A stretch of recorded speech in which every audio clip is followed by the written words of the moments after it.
Tamil media பார்வையாளருக்கு வணக்கம். நம்மோடு இன்று நேர்காணலுக்காக இணைந்திருப்பவர் முகில் வீரப்பன் அவர்கள். வணக்கம் சார். வணக்கம் சார். சமீப காலமாகவே இந்தியா முழுக்க பேசப்படக்கூடிய ஒரு விஷயம் அப்படின்னா திருப்பதி லட்டு. திருப்பதி லட்டில் மாடு, பன்றி, மீன் போன்ற அதோட கொழுப்புகள்லாம் கலக்கப்பட்டிருக்கு அப்படிங்கிற மாதிரியான ஒரு விஷயங்கிறது ஒரு பெரிய சர்ச்சையை ஏற்படுத்தியிருக்கு. இது குறித்து உங்களுடைய பார்வை? 1710 ஆண்டுகளுக்கு பிறகு லட்டு தயாரித்திருக்கிறார்கள் திருப்பதியில். கிட்டத்தட்ட ஒரு 300 ஆண்டுகளை தொட்டிருக்கிறது. 300 ஆண்டுகளாக அவர்கள் லட்டு தயாரித்திருக்கிறார்கள். அதிலே இன்றைக்கு கொழுப்பை கலந்ததாக குற்றச்சாட்டுகள். மொட்டையடித்ததில் எத்தனை குளறுபடிகள் உருவாகியிருக்கிறது என்பதை போய் விசாரித்தால் தான் தெரியும். மசரை கூட விற்கிறாங்க, அது தெரியுமில்ல? ஆமாம், மொட்டை அடிக்கிற முடியல எங்கே போகுதுங்கிற ஒரு கேள்வி இருக்க தான் செய்யுது. நம்ம திருப்பதியை திட்டணுங்கிறது அவசியம் இல்லை. இது மக்களுடைய பெரிய நம்பிக்கை, பெருத்த நம்பிக்கை. உலகம் முழுவதும் இருந்து அந்த கடவுள் என்று சொல்லப்படுகிற, இறைவன் என்று சொல்லப்படுகிற அந்த திருப்பதிக்கு கோடிக்கணக்கில் பணத்தை கொட்டுகிறவர்களும், கிலோ கணக்கில் தங்கத்தை அள்ளி தெளிப்பவர்களும், இந்த சொத்து இன்னமே எண்ணத்துக்கு கோயிலுக்கே கொடுத்துடலான்னு சொல்லி ஆயிரக்கணக்கான ஏக்கர் சொத்துக்களை தானமாக கொடுத்த பக்தர்களும் உண்டு. ஆளுக்கு ஒரு லட்டு தான், அது தெரியுமில்ல? ஆளுக்கு ஒரு லட்டு, அதை தாண்டி நம்ம எக்ஸ்ட்ரா பணம் கொடுத்து வாங்கிக்கலாம் 4 லட்டுலேருந்து. அந்த மாதிரிலேருந்து அது என்னுடைய பொதுவான வார்த்தை. நான் யார் சொல்லையும் காப்பி அடிக்கிறது இல்லை. என் மூளையில் பட்டதை நான் பேசிடுறது. நான் நேற்று காலையிலே ஒரு வலைவலித்தளத்தில் சொன்னேன், இப்போவும் சொல்கிறேன். லட்டு தின்னு யாராவது செத்துருக்காங்களா? குறிப்பாக திருப்பதி லட்டு செத்து எவனும் ஜாகலை இல்லை. அண்ணன் திருமாவளவன் சொல்வதை போல் அதெல்லாம் கலந்தால் தானே டேஸ்ட்டு, சுவை. அதெல்லாம் கலக்காமல் இருந்தால் அது எப்படி சுவையாக இருக்க முடியும்? அது இப்போ இவ்வளோ நாள் மாட்டோட கொழுப்பையோ, பன்றியோட கொழுப்பையோ, இல்லை மீனோட எண்ணெயோ கலந்து தான் திருப்பதி லட்டு செஞ்சாங்கங்கிறதெல்லாம் குறிப்பில் எதுவுமே கிடையாது. இப்போ தான் ஆய்வில் கண்டுபிடிச்சி சொல்கிறத பார்க்குறேன். 26 மூலப்பொருட்கள் அதில் கலக்கிறாங்க. 2015ஆம் ஆண்டுக்கு பிறகு தான் நட்ஸ் என்று சொல்லக்கூடிய விதைகள், முந்திரி விதைகள், மற்ற விதைகளை அதில் கலக்கலாம்னு சொல்லி அதை ஒரு ஆய்வுக்கு உட்படுத்தி அதை கலந்து பண்ணியிருக்காங்க. இப்போ கிட்டத்தட்ட ஒரு 10 ஆண்டுகளாக அப்படி கலக்கிறாங்க. அதுக்கு முன்னாடி லட்டு கொடுத்தாங்க. எனக்கு தெரிஞ்சு நான் ஒரு 25 வருஷத்துக்கு முன்னாடியே திருப்பதி லட்டை தின்னு பார்த்தேன். அந்த சுவையும் இப்போ திங்கிற லட்டுனுடைய, நான் இன்றைக்கி காலையிலோட திருப்பதி லட்டு எனக்கு கிடச்சிது. சாப்பிட்டா எனக்கு என்ன தோணுதுன்னா, அந்த சுவையும் இந்த சுவையும் ஒரு மாதிரி தான் இருக்குன்னு எனக்கு தோணுது. அப்போ 1710களில் தொடங்கப்பட்ட லட்டு தயாரிக்கிற அந்த விடயம் அந்த காலத்திலேயே பசு நெய் அல்லது வெண்ணெய் போன்ற மூலப்பொருட்களை அதில் சேர்த்துருந்தாலும் கூட கொழுப்பையும் சேர்த்துருக்க வாய்ப்பு இருக்கிறது. இது ரகசியமாக வைக்கப்பட்டிருக்கலாம்.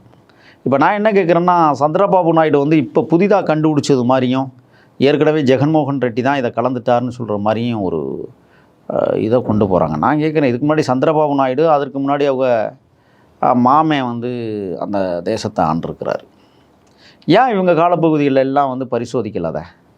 இவங்க காலப்பகுதியிலெல்லாம் லட்டில் நெய் தான் கலந்தான்னு எப்படி உறுதியாக சொல்ல முடியும்? சரி, இன்றைக்கி பால் கொள்முதல் நிறுவனங்கள் நிறைய இருக்குது. இப்போ கூட ஏதோ கேஆர் ஒரு நிறுவனம் திண்டுக்கல்லில் இயங்கக்கூடிய இந்த நெய் நிறுவனம், அதாவது பால் கொள்முதல் நிறுவனம், அந்த நிறுவனத்தில் சோதனை போட்டுக்கிட்டு இருக்காங்க. இப்போ நம்ம பேசிக்கிட்டு இருக்கிறோம், இங்கே சோதனை நடந்துக்கிட்டு இருக்குது திண்டுக்கல்லில். இப்போ அங்கே என்ன பசுமாடுகளாக பால் கொண்டாந்து ஊற்று கறக்குது? இல்லையே. மரவள்ளிக்கிழங்குலேருந்து எடுக்கப்படுகிற பாலை அறிவியல் பூர்வமான சில கலப்புகளை கலந்து அதன் மூலமாக தயாரிக்கப்படுகிறதான் இன்றைக்கி நம்மளுக்கு கிடைக்கிற நிறைய பால். எந்த பால் பசும்பால் கிடையாது இப்போ நம்மளுக்கு வர்றது. அது தெரியுமா உங்களுக்கு? நீங்கள் தான் சொல்கிறீங்க. இல்லை, ஆவினாக இருக்கட்டும், எந்த நிறுவனங்களாக இருக்கட்டும், ஆரோக்கியாவாக இருக்கட்டும், அல்லது எந்த நிறுவனம் பாலாக இருந்தாலும் அது பசுமாட்டு பால் கிடையாது. இப்போ பசுமாட்டிலிருந்து எடுக்கப்படுகிற நெய்யோ, பசுமாட்டிலிருந்து எடுக்கப்படுகிற வெண்ணெயோ அவங்க ஏற்றுக்கிட்டாங்க. இது மரவள்ளிக்கிழங்குலேருந்து வர்ற நெய்யும் வெண்ணெயும் ஏற்றுக்காமல் இருப்பாங்களா?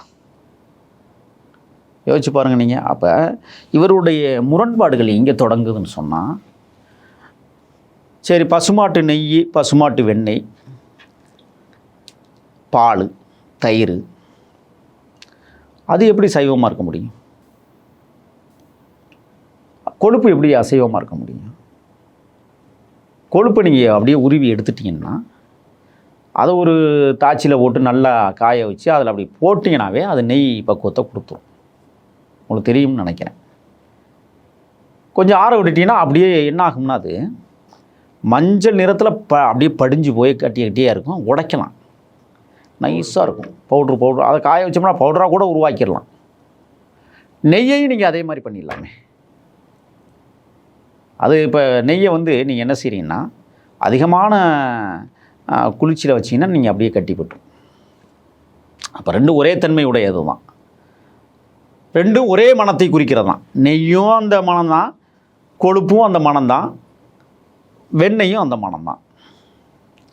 அப்போ இதை கலக்கிறதுல இப்போ என்ன தப்பை கண்டுபிடிச்சி விட்டாங்க? அது கலந்தாத்தான் என்ன அக்கா தமிழிசை வந்து அது ஒரு பிரச்சனையான்னு சொல்லிட்டாங்க அவங்களே. புரியுதுங்களா இல்லையா உங்களுக்கு? அது ஒரு பிரச்சனை இல்லை தானே. அக்கா தமிழிசையே இந்த விஷயத்தில் நம்ம பாராட்டத்தான் வேணும். திருப்பதி லட்டில் வந்து கொழுப்பு கலந்தானே வெண்ணெய் கலந்தானே எல்லாம் ஒன்று தானே அழகாக நாசுக்காக அவங்க சொல்லிட்டாங்க. ஆனால் திருமாவளவன் அது வாசத்திற்காகவும் அது சுவைக்காகவும் கலக்கிறாங்கன்னு அவர் சொல்லிட்டார். அப்போ நெய் வெண்ணெய்க்கு பதிலாக கொழுப்பு கலந்தது அது ஒரு பிரச்சனையே இல்லைன்னு தான் நான் கருதுனேன். ஏன் சாமி கொழுப்பு திங்கக்கூடாதா? நெய் திங்கிற சாமி கொழுப்பு திங்கிறதுல என்ன குறை கண்டுபிடிக்க போகுது? நட்டக்கல்லும் பேசுமோ 4 வார்த்தை கூறுமோ நாவிதன் இருக்கலேன்னு இருக்கான். ஒரு பெரிய பாறையாக இருக்குது, அந்த பாறையில் நான் ஒன்று கடிச்சு பிஏ பெண்டு வச்சா ஒன்றும் இல்லை. அதை பாறையை 1 மாதம் கழிச்சு 2 மாதம் கழித்து வெட்டி எடுத்து அதில் சிலை செஞ்சால் அது புனிதம். இதானே உங்களுக்கு புரியும்னு நினைக்கிறேன். நான் அதான் சொல்கிறேன், நட்டக்கல்லும் பேசுமோ 4 வார்த்தை கூறுமோ நாவிதன் இருக்கலேன்னு. பிள்ளையார் இருந்த தேசத்தில் பால் குடித்தார், இன்றைக்கி வர வேண்டாம் ஒன்றுக்கு இருக்கலைன்னு கேள்வி கேட்டால் பதில் இல்லை. இருக்கா? 20-25 ஆண்டுகளுக்கு முன்பு பிள்ளையார் பால் குடித்தார். உங்களுக்கு தெரியுமா? அதெல்லாம் இந்தியாவே கதறிச்சு. இருக்கிற பாலெல்லாம் எடுத்த கொண்டே பிள்ளையார் கல்லுக்கு ஊற்றுனாங்க, குடின்னு. அம்புட்டையும் குடிச்சிட்டார் பிள்ளையார். இன்னும் ஒன்றுக்கு இருக்காமல் இருக்கிறாரு, எதுக்குன்னே தெரியல. அது ஒரு நாளைக்கு சொல்ல போகிறேன், மூத்திரம் மேய்ஞ்சிட்டாருன்னு. நான் கொச்சைப்படுத்தவில்லை. இந்த மக்களின் மீது இருக்கிற நம்பிக்கை, மக்கள் வைத்திருக்கிற நம்பிக்கையை அவர்கள் கொச்சைப்படுத்துகிறார்கள். இப்போ இந்தியா முழுக்க இருக்கக்கூடிய மக்கள்லாம் வந்து இப்போ திருப்பதி கோவில்னாலே ஒரு பெரிய கோவில், பணக்கார கோவில், அந்த மாதிரியான விஷயங்கள் இருந்து அதில் ரொம்ப புனிதமாக கருதுவாங்க அந்த லட்டை. இப்போ அந்த டேஸ்ட்டுக்கு வந்து இப்போ கோவிலுக்கு போகாதவங்க கூட எனக்கு அந்த லட்டை கொடுத்துருப்பா போதுங்கிறவங்க தான் ஒரு விஷயமா இருக்கும். நீ போயிட்டு எனக்கு ஒரே ஒரு லட்டு வந்து கொடுத்தனா போதுங்கிற மாதிரியான விஷயத்தில். ஆனால் இப்போ இதில் இந்த மாதிரி கலந்துட்டு அப்படிங்கிற ஒரு விஷயம் இப்போ இப்போ புரட்டாசி மாதம் வேறு வந்துருச்சு. நாங்கள் நான்வெஜ் எல்லாம் சாப்பிட மாட்டோம் அப்படிங்கிறது ஒரு கேங்கு. இப்போ அதுவும் இங்கே வந்து சுத்தமாக அந்த சைவர்கள் மட்டும்தான் இருப்பாங்க. அசைவம் வந்து அந்த சைடு கூட போயிடக்கூடாது, வாசமே பற்றக்கூடாதுங்கிறவங்களுக்குலாம் வந்து இது ஒரு பெரிய அதிர்ச்சியால இருக்குது. அவங்களோட நம்பிக்கையில் வந்து நம்ம எதையோ வாரி தெளிச்சிட்ட மாதிரியான ஒரு விஷயமா ஆகிற மாதிரி இருக்குல்ல. அது மூட நம்பிக்கை தான். நீங்கள் புரட்டாசி மாதத்தில் நான் விரதம் இருக்கிறேன், கவுச்சியே பழங்க மாட்டேன்னா அப்போ பால் குடிக்காமரு, மோர் குடிக்காமரு, அதுங்க அதானே. மாட்டினுடைய ரத்தத்திலேருந்து திரித்து வருகிறது தான் பால். ஒத்துக்கிறீங்களா? இப்போ நான் என்ன கேட்குறேன்னா, ஒரு குழந்தை பிறக்குது, தாயினுடைய மார்பில் பால் சுரப்பிகள் சுரக்குது, குழந்தை பால் குடிக்குதுல்ல, பாப்பா மட்டும் பிள்ளையும் பால் குடிக்கும் தானே. அப்போ அது கவுச்சி இல்லையா? உங்களுக்கு புரியும்னு நினைக்கிறேன் நான் சொல்கிறது. அப்போ தாயினுடைய மார்பிலிருந்து குடிக்க வருகிற பால் வந்து உனக்கு புனிதம், மாட்டிலிருந்து வருகிற பால் உனக்கு புனிதம். மாட்டு மூத்திரத்தை குடித்தா புனிதம், மாட்டு சாணத்தை தின்னா ஏன் புனிதம் இல்லை? அந்த சாணத்தில் தானே பிள்ளையார் பிடிக்கிறியே, நீங்கள் வணங்குற பிள்ளையாரை தானே சாணத்துலேருந்து பிடிக்கிறியே. பிள்ளையாரை பிடிச்சி என்ன பண்ணுவீங்க? குங்குமம் வைப்பீங்க, சந்தனத்தை வைப்பீங்க, அந்த சாணியில் மேலே 2 அருகம்புல் அப்படி குத்துவீங்க. இதெல்லாம் நடக்குதா இல்லையா? இப்போ மூத்திரம் குடிப்பவர்கள் சாணத்தை எப்பொழுது திம்பார்கள்? இந்த கேள்வி இருக்கா இல்லையா? நான் குதர்க்கமாக பேசலைங்க, என் அறிவுக்கு எட்டின விஷயத்தை நான் கேட்குறேன். நானும் இந்து தான் அப்படின்னு சொல்கிறாங்க, என் சர்டிஃபிகேட்லாம் இந்துன்னு தான் இருக்குது. அப்போ நான் எனக்கு கேள்வி வருது, இந்து மதத்தின் மீது இருக்கிற கேள்வி. நான் ஒரு இந்துவாக இருந்து கேள்வி கேட்குறேன். இதெல்லாம் எனக்கு விளக்கம் சொல்கிறதுக்கு யார் இந்துத்துவவாதிகள் சரியாக இருக்காங்க? மூத்திரத்தை குடித்தவர்கள் சாணத்தை ஏன் திங்க மறுக்கிறார்கள் அப்படிங்கிற ஒரு கேள்வி இருக்குல்ல. அது இப்போ இந்த விவகாரத்தில் வந்து பார்த்தோம்னா இப்போ ஜெகன்மோகன் ரெட்டி மீது சந்திரபாபு நாயுடு அவர்கள் வந்து ஒரு குற்றச்சாட்டு மாதிரி வைக்கிறாரு. அது இப்போ என்ன ஜூலையிலே கிடைச்சிருச்சுங்கிறது ரிப்போர்ட். என்ன குற்றச்சாட்டுனா, அவர் கிறித்துவ மதத்தை மிகவும் நேசிக்கக்கூடியவர், ஆகையால் அவர் இந்த வேலையை செஞ்சிட்டாருன்னு சொல்கிறாங்க. சரி, 5 வருஷமாக இது கலந்துருக்குன்னு உனக்கு எப்படி தெரியும்? இப்போ கலக்கலன்றது எப்படி தெரியும்? ஒரு விஷயம் இருக்குல்ல, நீங்கள் இதுக்குள்ள தான் வந்து அரசியல் ஒளிஞ்சிருக்கு. நீ 5 வருஷமாக ஜெகன்மோகன் ரெட்டி வந்து லட்டில் வந்து கொழுப்பை கலந்துட்டாருன்னு சொன்னால் ஏன் அன்னைக்கு இவர் சொல்லலை? இப்போ ஏன் சொல்லணும்? இப்போ ஏன் சொல்லணும்? அரசியல் தான் எல்லாமே. இப்போ இதை கொண்டு குஜராத்தில் கொண்டு போய் பரிசோதிக்க வேண்டிய அவசியம் இல்லையே. உங்கள் தெலுங்கு தேசத்துலேயே நீங்கள் வந்து போய் சோதிச்சிருக்கலாம். அங்கே அந்த சாதனங்கள் இல்லைன்னா பக்கத்து மாநிலமான தமிழ்நாட்டில் நிறையவே இருக்குது, இங்கே வந்து சோதிச்சிருக்கலாம். நீங்கள் குஜராத்துக்கு அனுப்ப வேண்டிய அவசியம் என்ன இருக்குது? சரி, இது எப்போ அனுப்புனது? இப்போ இருக்கிற அவர் பேர் என்ன, சந்திரபாபு நாயுடு. ஒரு இப்போ சாதி பேரை பின்னாடி போட்டுக்கிட்டு இவன்லாம் ஒரு நாட்டுக்கு தலைவன், ஒரு நாட்டுக்கு முதலமைச்சர், வெக்கமலை கேவலமானவங்க. நாயுடுன்னு ஒரு சாதி பேரை போட்டுக்கிட்டு அப்போ மற்ற மக்களுக்கெல்லாம் நீ எப்படி தலைவனாக இருக்க முடியும்? சரி, இது எப்போ பரிசோதனை போணுச்சு? நீங்கள் சொன்னீங்களே என்னமோ ஜூன் ஜூலையா? ஜூலையில் பரிசோதனை வந்துருச்சு, ரிப்போர்ட் வந்துருச்சு. சரி, ரிப்போர்ட்டு ஜூன்லேயே வந்துருச்சு, ஜூலையில் வந்துருச்சு. அப்போ எப்போ அனுப்புனீங்க நீங்கள்? இப்போ ஆட்சிக்கு வந்து எத்தனை நாள் ஆச்சு? 4 மாதம் ஆகுது, சரிங்களா? அப்போ அதுக்கு முன்னாடி நீங்கள் 1 மாதம் முன்னாடி அனுப்பிச்சிருப்பீங்களா, அல்லது 2 மாதம் முன்னாடி அனுப்பிச்சிருங்களா? அப்போ உங்கள் ஆட்சியே இல்லையே. அப்போ ஜெகன்மோகன் ரெட்டியினுடைய ஆட்சியில் நடந்துச்சு. அப்போ அவர் தான் அனுப்புனாரா டெஸ்ட்டுக்கு? அந்த டெஸ்ட்டு தான் இப்போ வெளியில் வந்திருக்குன்னா அவருக்குள்ளே அவர் எப்படி காட்டி கொடுப்பார்? அப்போ டெஸ்ட்டு பொய்யா, அனுப்புனது பொய்யா? இதுக்கு என்ன பதில் இருக்குது சந்திரபாபு நாயுடுகிட்ட? இது நம்ம இப்படி பேசுனோம்னா குதர்க்கமாக பேசுகிறான்னு சொல்லுவாங்க. நான் யோசிக்கிறேன், சந்திரபாபு நாயுடு ஆட்சி காலம் 4 மாதம் ஆச்சு. இப்போ 4 மாதத்துக்கு பிறகு அந்த கட்டமைப்புகளை உருவாக்குறதுக்கே இன்னும் அவங்களால முடியலை. ஏன்னா இன்னும் ஒரு 2-3 மாதம் ஆகும் அந்த கட்டமைப்புகளை இவங்க ஆட்சிக்கு கீழே அந்த கட்டுப்பாடை கொண்டு வர்றதுக்கே. இன்னொன்று என்னென்னா, திருப்பதி தேவஸ்தானம்ங்கிறது வந்து தனி அமைச்சகம். உங்களுக்கு தெரியுமா?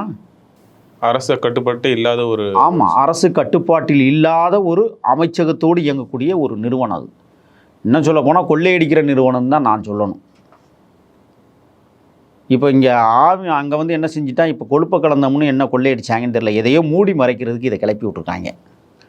இப்போ இதுவரை திருப்பதி தேவஸ்தானத்தினுடைய நகைகளுடைய மொத்த மதிப்பு என்ன, அது எங்கே லாக்கரில் வச்சுருக்காங்க, வெள்ளை அறிக்கை கொடுக்குமா அந்த அரசு? அதுக்கு வரவு செலவு இருக்கா? அங்கே நீர்ப்பாசனத்துறை அமைச்சர் தனியாகவே இருக்கிறார், லட்டுக்கு தனி அமைச்சகம், மொட்டைக்கு தனி அமைச்சகம், மின்சாரத்துக்கு தனி அமைச்சகம், அர்ச்சகர்களுக்கு தனி அமைச்சகம், பாதுகாப்புக்கு தனி அமைச்சகம், இது எல்லாமே தனித்தனியாக இயங்கிட்டு இருக்கு. இப்போ இந்த லட்டு தயாரிக்கிற அமைச்சகம் இவ்வளோ நாளாக என்ன பண்ணுச்சு? வேடிக்கை பார்த்துச்சா? எனக்கு தெரிஞ்சு நான் என் அறிவு கேட்டுன வர சொல்கிறேன். அது இப்போ இவ்வளோ அமைச்சகம் வச்சு நடத்துறவங்க கிட்ட வந்து இந்த வரவு செலவு கணக்கெல்லாம் இல்லாமல் இருக்குமா? இல்லை வந்து இப்போ லட்டுல என்னென்ன இன்க்ரீடியன்ஸ் சேர்க்குறாங்கங்கிறது வந்து அந்த குறிப்போட தானே அவங்க வந்து ஒரு நாள் தயாரிப்பாங்க? ஆமாம், ஏன் அந்த 26 மூலப்பொருட்களை கலந்து நீ தயாரிக்கிறவன்னா ஒவ்வொரு மூலப்பொருட்களுக்கும் அளவு வச்சுருப்பான். அப்பா முந்திரி 300 கிலோ கொட்டு இருக்குல்ல, பாதாம் ஒரு 200 கிலோ கொட்டு சொல்லியிருப்பான்ல, கடலை மாவு இவ்வளவு ரெடி பண்ணு சொல்லியிருப்பான்ல, சர்க்கரை இத்தனை கிலோ செலவு பண்ணு சொல்லியிருப்பான்ல. இன்னொன்று என்னென்னா, இந்த வெள்ளச்சர்க்கரையிலே வந்து 6 விதமான அறிவியல் பொருட்கள் கலக்கிறான், வேதிப்பொருட்கள். அதுவே உடல் நலத்திற்கு கெடுதல். அதில் செய்கிற லட்டு எப்படி உடல் நலத்திற்கு நல்லதாக இருக்கும்? கற்கண்டுங்கிறாங்கல்ல, என்ன கற்கண்டில் வேதிப்பொருளே இல்லையா? கற்கண்டுன்னு சொல்லிடுவாங்க. அங்கே சர்க்கரையை தூள் அரைச்சா அது சர்க்கரை, நம்ம சென்னை பாஷையில் சொன்னால் அசுக்கா. கற்கண்டு கொஞ்சம் பெருசாக அரைக்கிறான், ரெண்டுக்குள்ள வித்தியாசம் என்ன இருக்குது? மூலப்பொருட்கள் ஒன்று தான். அப்போ 6 மூலப்பொருட்களை ஒரு சர்க்கரையை உற்பத்தி, அது வெள்ளையாக வர்றதுக்கு ஒரு மூலப்பொருள் கலக்கிறான், ஒட்டிக்காமல் இருக்கிறதுக்கு ஒரு மூலப்பொருள் கலக்கிறான், அந்த சுவையை எடுத்து கொடுக்கறதுக்கு ஒரு மூலப்பொருளை கலக்கிறான். உங்களுக்கு புரியும்னு நினைக்கிறேன். இப்படி அது வந்து காற்றுல பட்டால் உருகிறது கூட ஒரு மூலப்பொருள் வச்சுருப்பான். அப்போ இந்த வேதிப்பொருட்களை கலக்கிற சர்க்கரையில் உற்பத்தியாகிற திருப்பதி லட்டு வந்து உடல் நலத்திற்கு நல்லதுன்னு சொல்லிட முடியாது. மிகப்பெரிய கேடு விளைவிக்கிற அது பொருளாக தான் இருக்க முடியும். சரி, நீங்கள் அந்த சர்க்கரையை நீங்கள் அதில் கொட்டியிருக்கிறீங்களா? அஸ்காவை அதை ஈக்குவல் பண்ணணும்னா மாட்டு கொழுப்பு தான் ஈக்குவல் பண்ணணும். புரியுதுங்களா உங்களுக்கு? அப்போ மாட்டு கொழுப்பு கலக்கிறதுல இப்போ என்ன தப்பு நடந்துருச்சு? எவன் செத்து போனால் எத்தனை பேர் குலையுறும் குற்றுயிருமா கலக்கிறான்?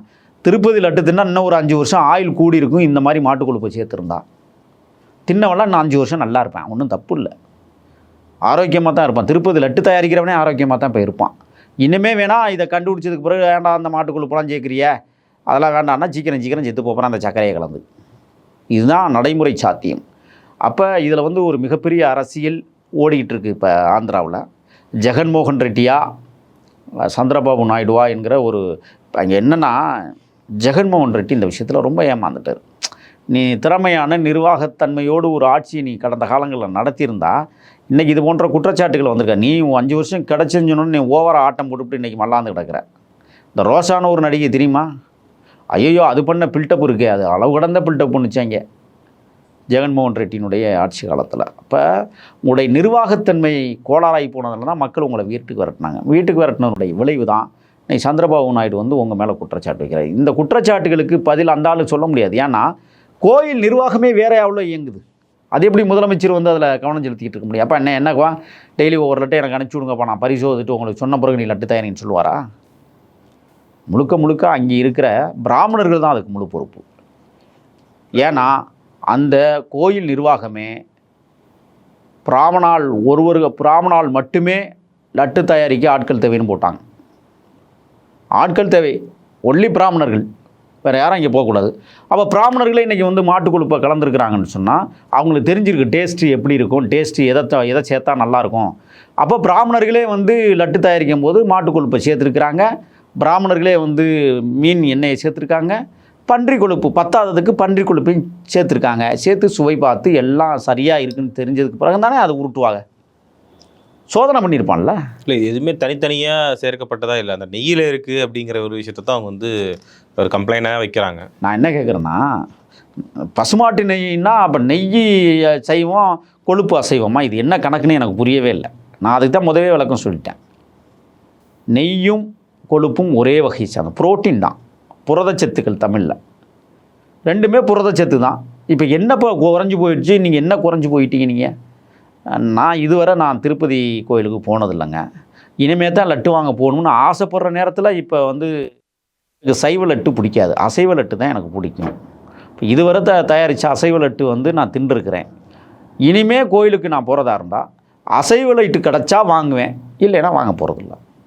ஏன்னா அதுதான் டேஸ்ட்டு, அதுதான் உடல் நலத்திற்கு ஆரோக்கியமாக இருக்குது, அதுதான் சிறப்பாக இருந்தது. நல்லா தட்டிக்கிட்டு திங்கலாம், ஒன்றும் தப்பு கிடையாது. இப்போ வந்து திருப்பதி லட்டு வந்து சைவத்துக்கு மாறுதுன்னு சொன்னாங்கன்னா எத்தனை பேர் அதை வாங்க போகிறான் என்னங்கிறது தெரியல. சரி, அதுவும் எத்தனை ஆண்டு காலம் அது நீடிக்குங்கிறது தெரியல. இப்போ நான் சொல்கிறேன், திருப்பதி அந்த தலத்தினுடைய தானமாக கொடுக்கப்பட்ட மொத்த ஏக்க நிலத்தின் பரப்பளவை திருப்பதி தேவஸ்தானத்தினுடைய அமைச்சகம் வெளியிடணும். இதுவரை சேர்க்கப்பட்ட தங்கத்தினுடைய மொத்த கிலோ, எனக்கு தெரிஞ்சு திருப்பதி தேவஸ்தானத்தினுடைய தங்கம் இருக்குல்ல, தங்கமும் அங்கே வர்ற பணமும் சேர்த்துருந்தா எனக்கு தெரிய வந்து இந்தியாவினுடைய கடனை பெரும்பாலும் அடைச்சிடலாம்னு நான் நினைக்கிறேன். இந்த ஒரு கோயிலுடைய சொத்து, அந்த ஒரு கோயிலுடைய தங்க மதிப்பீடு, அந்த ஒரு கோயிலுடைய பண மதிப்பீடு, இது எல்லாமே வந்து நீங்கள் வந்து இந்தியாவுடைய கடன் எங்கேயாவது நிறைய கடனை வாங்கி வச்சுருக்கிறதாக சொல்கிறாங்க, நிறைய அடைச்சிடலாம். அப்படி இல்லை, கடன் அடைக்க வேண்டாம், மக்கள் நலத்திட்டங்களுக்கு வந்து காவிரியையும் தமிழ்நாட்டையும் கர்நாடகத்தையும் இணைச்சிடலாம், கிருஷ்ணாவையும் காவிரியையும் இணைச்சிடலாம். இந்த மாதிரி மக்கள் நலத்திட்டங்களுக்கு அந்த பணமும் அந்த தங்கமும் அந்த பொருளும் பயன்படுமேயானால் பாராட்டுதலுக்குரியது. இந்த சொத்தெல்லாம் எங்கே கொண்டு சேர்க்க போகிறான், கடைசியாக எவன் கொள்ளையடிக்க போகிறான்னு தெரியலை. இதுக்கு அந்த திருப்பதி தேவஸ்தானம் தான் பதில் சொல்லி ஆகணும். சரி, திருப்பதி தேவஸ்தானம் வந்து ஒரு தனி செயலகமாக செயல்பட்டுக்கிட்டு இருக்கிறதுனால இதில் வந்து ஆந்திர முதலமைச்சர்களுக்கு என்ன தொடர்புன்னு எனக்கு தெரியல. அதை அரசியலாக்கி கொண்டிருப்பது சந்திரபாபு நாயுடு, அதுக்கு பின்னணியில் இயங்கி கொண்டிருக்கிறது பாரதிய ஜனதா. அந்த பாரதிய ஜனதாவை சேர்ந்த அக்கா தமிழிசை வந்து அழகாக சொல்லிட்டு போயிட்டாங்க, அது ஒரு பெரிய பொருட்டே அல்ல அப்படின்னு சொல்லிட்டாங்க. மகிழ்ச்சிக்குரியது, ஏன்னா அக்கா நிறைய சாப்பிட்ருப்பாங்கன்னு நினைக்கிறேன். பார்ப்போம் சார், அரசியல் களத்தில் தொடர்ச்சியாக இந்த மாதிரி நடக்கக்கூடிய நிகழ்வுகள் அடுத்த கடத்துக்கு எப்படி நகருதுங்கிறத நம்ம பொறுத்திருந்து பார்ப்போம். உங்களுடைய நேரத்திற்கும் கருத்துக்களுக்கும் மிக்க நன்றி. நன்றி.